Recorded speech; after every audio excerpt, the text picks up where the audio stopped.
This storm, it's like nothing any of us have ever seen before, even in a movie or on TV. It is that devastating. I mean, homes totally gone, and the people inside them totally gone too.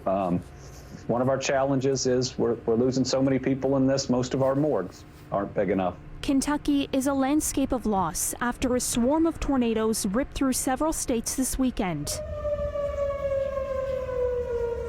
One of them carving a path of destruction at least 365 kilometers long.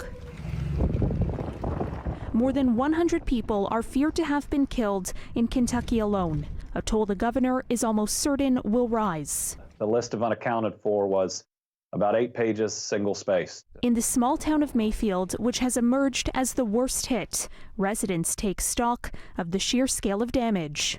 The good Lord heard our prayers. He kept us alive.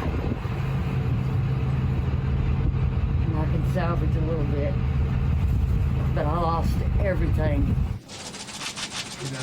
President Joe Biden says this rare winter tornado outbreak is likely to be one of the largest in the nation's history.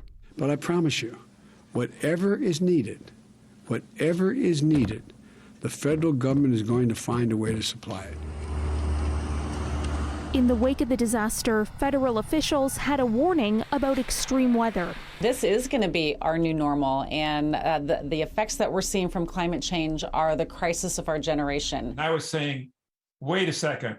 This is December. How is this happening in December? While it's unclear the role that climate change plays in the frequency and intensity of tornadoes, experts say a warming world is changing the seasonality. It's certainly true that climate change is making it more likely to have intense tornadoes outside of the usual season we think of. I mean, the March through June period where you get most of the violent tornadoes.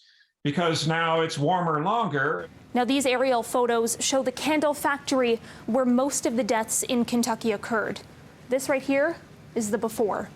This after the tornado passed through, trapping more than 100 workers inside when the roof and the walls caved in. Now, Biden has asked the U.S. Environmental Protection Agency to examine what degree climate change might have been a contributing factor. Caryn Ceolin, City News.